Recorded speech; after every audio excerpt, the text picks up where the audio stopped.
This LOS is describe the structure of the CFA Institute Professional Conduct Program and the process for the enforcement of the code and standards. CFA Institute Professional Conduct Program.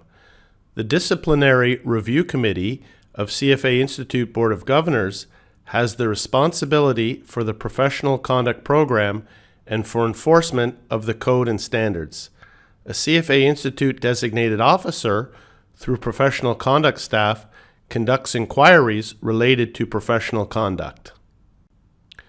Here I'm just taking a screenshot of the CFA Institute website, and I'm on the page for Professional Conduct Program. I often encourage candidates to look at not only the curriculum and the notes, but also to spend some time at the CFA Institute website to complement their studies. And this is one area that I think it's helpful. So you can see at the top, this says the Professional Conduct Program, protecting the integrity of CFA Institute and its designations. And you can see there's some additional resources here on the right-hand side. Learn more about the rules and procedures, review the code and standards of professional conduct, request a member's disciplinary history. That's interesting. CFA bylaws. And then continuing on, you've got the professional conduct statement. Every member must complete a professional conduct statement annually to disclose any potential violations of the code and standards. Candidates make similar disclosures as part of the registration and enrollment process. So you will know that if you signed up for the exam already, okay?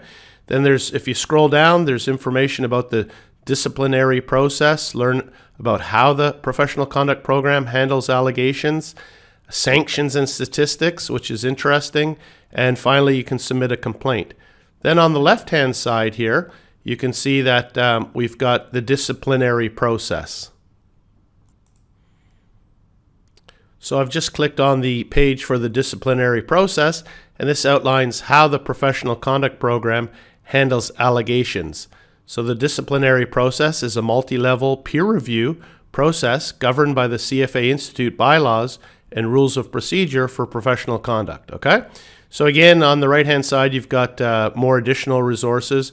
But if you scroll down, monitoring candidate and member behavior, the professional conduct monitors member and candidate compliance with our ethical standards through A, self-disclosures, B, written complaints, and C, internal initiatives. Then there's some information about investigating allegations, and some of them are exam-related conduct, industry-related conduct, and then finally conducting disciplinary proceedings. So it's got some information there about the process and the case flow, okay? And it talks about implementing disciplinary sanctions as needed. After it has been determined a member or candidate has committed a violation, an appropriate sanction is issued. Notice of disciplinary sanctions for industry-related matters are published in CFA Institute magazine. So there's naming and shaming if you are involved in some disciplinary sanctions. And on the CFA Institute website, all exam-related matters that result in a sanction carry an automatic voiding of exam results. Here I've just clicked on the page for sanctions and statistics, where you can learn about the types of sanctions and view statistics of professional conduct program investigations. So this is very important, the sanction types. Sanction types are based on the rules of procedure for professional conduct, Rule 1.6, and include private reprimand, censure, suspension of membership, suspension of the right to use the CFA designation, revocation of membership, revocation of the right to use the CFA designation, summary suspension, suspension from participation in the CFA program, and prohibition from participation in the CFA program. So if you click on each of these, it'll just give you a little bit of information. The covered person is permanently barred from participation in the CFA program. That's what happens if you get caught cheating on the exam. And if you scroll down, they've got some exam-related statistics and some industry-related statistics. So you can see the current industry-related sanctions by name, the industry sanctions by sanction type. Okay, now I've just clicked on the page for misconduct and rules violations with regards to the exams. So this is important.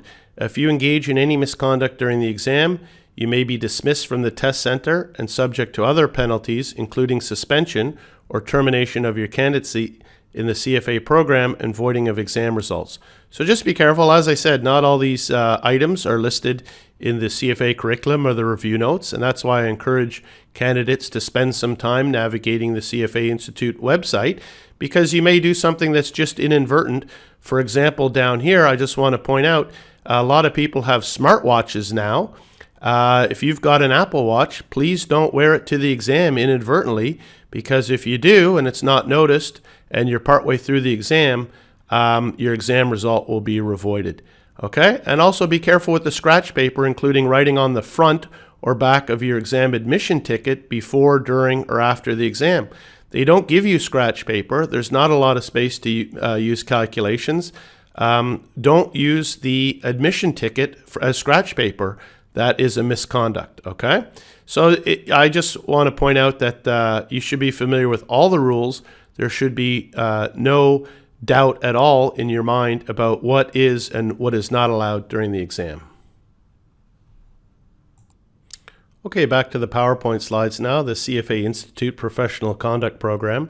Inquiry can be prompted by self-disclosure by members or candidates, written complaints about a member or candidate's professional conduct, evidence of misconduct by a member or candidate, or a report by a CFA exam proctor. So again, we've got some PowerPoint slides based on the curriculum, but I encourage everyone to have a look at the CFA website and spend some time with regards to the Professional Conduct Program web pages. So following a review, the designated officer may decide 1, that no disciplinary sanctions are appropriate, 2, to issue a cautionary letter, or 3, to discipline the member or candidate. Again, on the website, there's some information about the types of sanctions that can be imposed. Sanctions may include condemnation by a member's peers or suspension of candidates' participation in the CFA program. And that's the last slide for this LOS. Thank you.